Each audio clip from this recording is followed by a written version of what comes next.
هو احنا ليه بنتمسك بالناس اللي بتأذينا؟ الحقيقة اللي محدش بيقولها. فكرت قبل كده ان انت فعلا لقيت نفسك متمسك بشخص بيأذيك رغم انك انت عارف وكلنا عارفين ان هو بيأذيك وحذرناك منه 100 مرة او حذرناك منه 100 مرة؟ طب ليه قلبنا مش بيقتنع بعد ما العقل صرخ 1000 مرة وقال لك كفاية كفاية ارحم امي، بلاش ده توكسيك وبيأذيك، برضه مش بيقتنع والقلب قائد اهوج، هتمشي وراه يوديك في 60 داهية. بص، هو الموضوع ده مش ضعف وبرضه مش حب حقيقي زي ما كتير من الناس مفكرين. الحقيقة اعمق من كده، مرتبطة بحاجة اسمها الادمان العاطفي او الايموشنال ادكشن. العقل البشري بيتبرمج بطريقه غريبه جدا، يعني كل مره الشخص ده بيهملك او يبعد عنك جسمك، وانا بقول جسمك، بيعيش حاله نقص من الدوبامين وده الهرمون المسؤول عن المتعه. ولما الشخص ده بيرجع تاني حتى لو رجع بلقطه صغيره او كلمه بسيطه او حاجه صغيره جدا، بتلاقي الدوبامين يرتفع فجاه، وهنا بيخليك تحس ان انت ارتحت وانك لسه محتاج الشخص ده بالرغم من كل حاجه عملها قبل كده فيك، فجاه بتنساها وتحس ان انت محتاج له. مش مشكله، هيتعدل.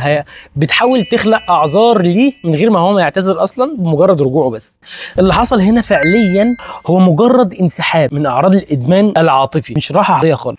الدماغ بيتعامل مع العلاقات اللي زي كده زي ما بيتعامل مع المخدرات بالظبط. تبدا الجرعه بكلمه صغيره، لمسه، شويه اهتمام، حب، مشاعر، وبعدين مع الوقت هتلاقي مخك بيطلب جرعات اعلى من نفس الشخص ده. بس لما الشخص ده يبدا يبعد، المخ تلقائيا بيدخل في حاله withdrawal او حاله سحب او انسحاب، تماما زي اللي بتحصل مع المدمن اللي بيفقد مصدر المتعه بتاعه. فتبدا تسال نفسك انا ليه مش قادر انساه؟ بس السؤال الحقيقي هنا هو ليه مخي مش قادر يسيب مصدر الدوبامين ده؟ كمان لو تفتكروا قبل كده في الفيديوهات اللي فاتت اتكلمنا عن حاجه اسمها تروما بوندج، ودي بتحصل لما تلاقي نفس الشخص اللي بيأذيك هو اللي بيطبطب عليك وقت الالم والزعل بتاعك.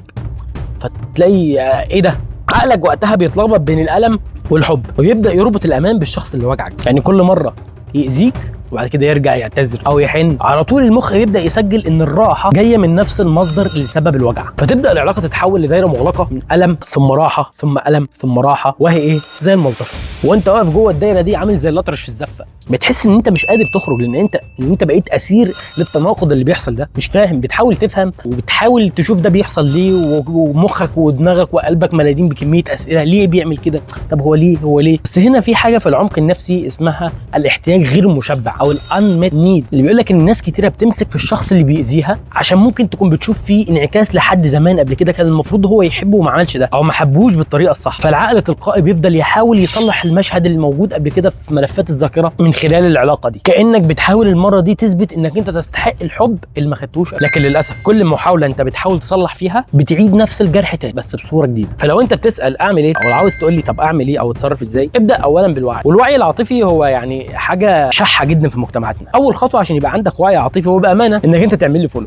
لان انا الفيديوهات اللي انا بعملها كلها عن المحتوى العاطفي او رفع الوعي العاطفي المجتمعي هتلاقي فيها كل حاجه انت محتاج. تبدا تفهم ان التمسك بتاعك ده مش حب، ده تعلق كيميائي ونفسي، وتبدا تفصل بين الاثنين. خد مسافه، مش عشان تعاقب الطرف الثاني لا، لكن عشان تدي لنفسك فرصه ترجع تتنفس. افهم ان الحب الحقيقي مفيش فيه وجع متكرر، مفيش فيه الم، مفيش فيه دربك، مفيهوش خوف ولا احتياج ولا انكسار ولا كل شويه جروح تخيط وتعمل. اللي بيحبك فعلا بيريحك مش بيعلم فيك. واحيانا الشجاعه الحقيقيه مش انك انت تكمل، انك تقول ستوب، تحط فول ستوب قد كده قد الحجر، تقول كفايه كده، كمل حياتك. لو حسيت ان الكلام ده لمس جزء منك اشترك في القناه وخليك معانا وتابعنا لحظه بلحظه، لان هتلاقي في الفيديوهات بتاعتنا بنتكلم عن النفس البشريه بعمق وبنحاول نفهم اغلب الحاجات اللي بتحصل في حياتنا، ومش بتسيبي غير سؤال واحد بس في دماغنا: ليه؟ اشوفك في الفيديو الجاي.